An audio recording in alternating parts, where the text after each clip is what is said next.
My sisters and brothers, before you start chasing dreams, before you run after success, before you even take your first step toward your goals, you need to pause and ask yourself one simple question. Where is Allah in this plan? Putting Allah first isn't just about saying inshallah when you want something to happen.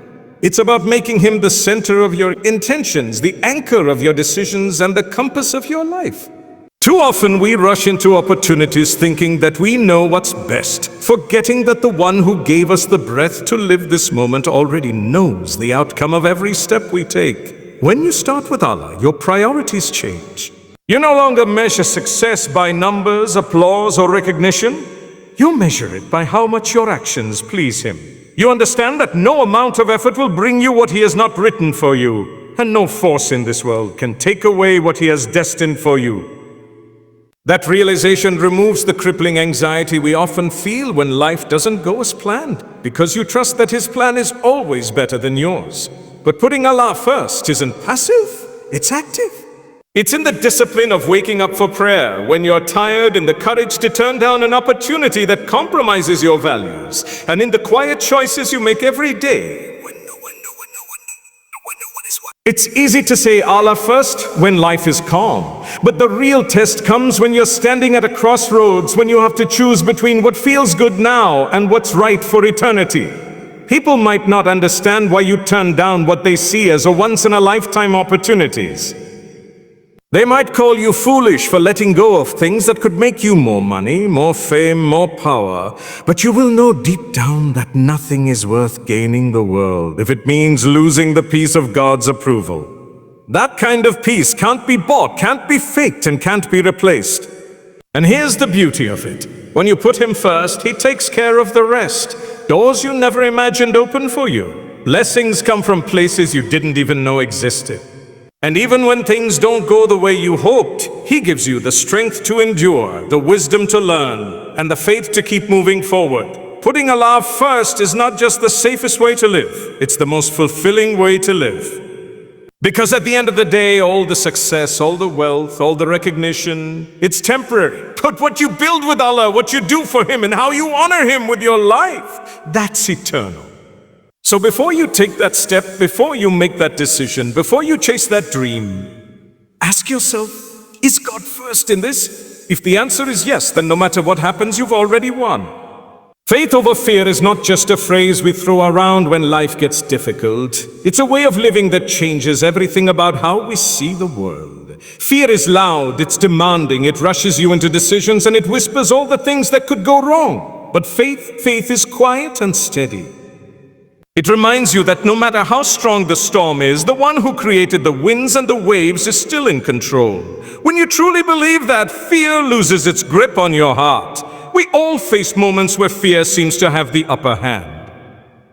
You get news you didn't expect, you face a challenge you never asked for, or you're standing at the edge of a choice that could change your life. In those moments, fear will try to paralyze you. It will tell you, what if you fail? What if you lose? What if this is the end? And that's when faith steps in, not to promise that everything will be easy, but to promise that you will never be alone in it. Faith doesn't remove the mountain, it gives you the strength to climb it. Choosing faith over fear means you trust Allah's plan even when it makes no sense to you. It's easy to trust when the path is straight, the road is smooth, and the sun is shining. But what about when it's dark? When the road twists in ways you didn't expect, when all you can see is the next step and nothing beyond it. That's when faith truly becomes powerful. It's in the uncertainty that you learn how deep your trust in Allah really is. Sometimes fear comes disguised as logic. It convinces you to take the safer route, to avoid risks, to choose comfort over growth. But faith knows that growth often requires stepping into the unknown, because it's in the unknown that you find God's miracles. Think about it. Every great story in history, every person who truly made a difference, had to walk through fear to reach their purpose. They had to believe in something greater than what they could see. Fear will always be there trying to pull you back. It's part of being human. But the difference lies in which voice you choose to listen to. Will you let fear dictate your future, or will you let faith lead you into it? Faith doesn't mean you won't feel fear. It means you won't be controlled by it. You act despite it because you know that the one who holds your future is far greater than any challenge in your present. And when you choose faith over fear, you start to notice something incredible. Fear shrinks. It no longer shouts so loudly in your ear. And your heart, instead of being weighed down by anxiety, is lifted by hope. That hope comes from knowing that even if the outcome is different from what you wanted, it will always be exactly what you needed. So don't let fear have the final word. Let faith write your story. Gratitude is one of the most powerful habits you can develop, yet it's one of the easiest to forget. We live in a world where it's so easy to focus on what we don't have, on what's missing, on the next thing we want to achieve. But when you stop and really think about it, the very fact that you're alive right now, breathing without effort, listening to these words is already a gift far greater than anything money could buy. Gratitude isn't about ignoring your struggles. It's about choosing to see the blessings that are still present even in the middle of them. Every morning you wake up is a chance to start fresh, a chance to make better choices, a chance to turn things around. But if all you see when you wake up is what's wrong with your life, you'll miss the countless mercies surrounding you. The ability to walk, to see, to hear, to think clearly. These are miracles we take for granted until they're gone. And the truth is, no matter how difficult your situation may be, there is always something to thank Allah for. Gratitude shifts your focus. Instead of complaining about the rain, you thank Allah for the water that gives life to the earth. Instead of resenting the struggles, you thank Him for the lessons they teach and the strength they build. It's not about pretending everything is perfect. It's about realizing that even in imperfection, there's beauty, and in difficulty, there's wisdom. Gratitude doesn't just change your perspective, it changes your heart. It makes you more patient, more content, and more trusting in Allah's plan. The problem is when we start comparing our lives to others, gratitude disappears. Social media, constant competition, endless advertising, they all feed the lie that what you have is never enough. But gratitude protects you from that lie. It reminds you that blessings are not measured by how they look in someone else's life, but by how they serve you in yours. What Allah has given you is exactly what you need for your journey, and if you can't appreciate it now, having more will never satisfy you. The more you thank Allah, the more you notice reasons to thank Him. Gratitude opens your eyes to blessings you didn't even realize were there. And here's the amazing thing. When you sincerely thank Allah for what you have, He promises to give you even more. Not always in the form of money or material things, but in peace, in joy, in opportunities, in a deeper connection with Him. So don't wait until life is perfect to be grateful. Don't make gratitude a response. Make it a lifestyle. Let every breath be a reminder that you're alive for a reason. Let every moment be a chance to acknowledge the one who has given you everything you need and more.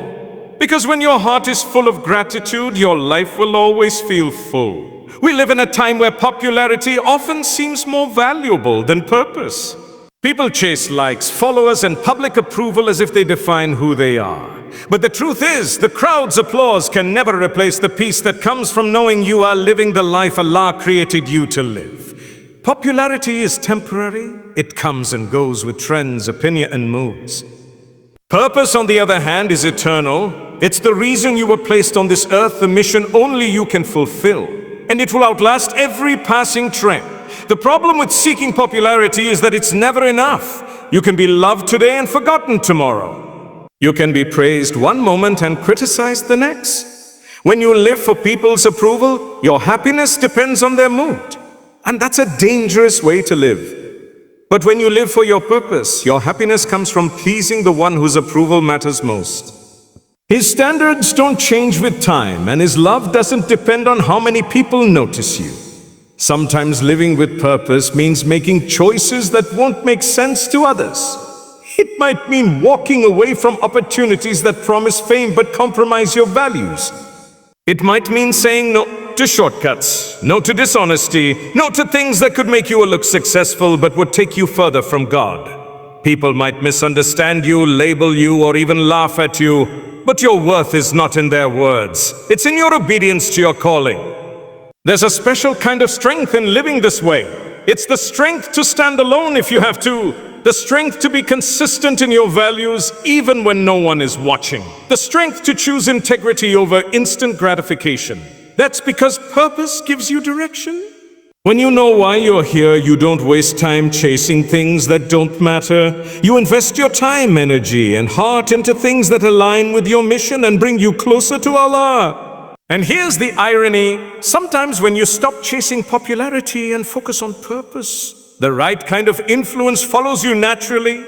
People begin to respect you for your authenticity, for standing firm when everyone else is bending, for staying true to something greater than yourself. But even then, you don't let the attention distract you, because you know it's just a byproduct, not the goal. At the end of your life, it won't matter how many people clapped for you, how many knew your name, or how many followed you online. What will matter is how you lived, who you helped, what you stood for, and whether you fulfilled the mission Allah gave you. So don't trade your purpose for popularity, because the world's applause fades, but the reward for living your purpose lasts forever. Success can be dangerous if it makes you forget where it came from. The moment you start believing that your achievements are solely the result of your own efforts, you've already lost sight of the truth. Yes, hard work is important, but without the opportunities, health, and abilities that Allah has given you, none of it would be possible. Humility in success means remembering that you are not the source of your blessings. You are only the caretaker of them. When you stay humble, you protect yourself from pride. Pride tells you, you earned this. You deserve this. You are better than others because of this. But humility whispers, this is a gift. Use it to help, not to boast.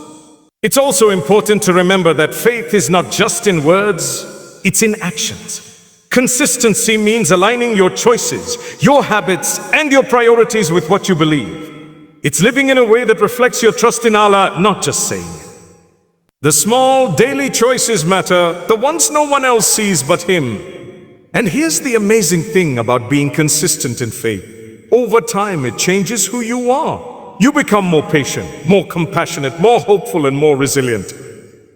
You stop panicking when life takes an unexpected turn, because you've trained your heart to trust the one who controls it all. Life will always have ups and downs. But when your faith is steady, you are steady. And when you leave this world, you won't be remembered for how perfectly you lived, but for how consistently you held on to the one who gave you life in the first place.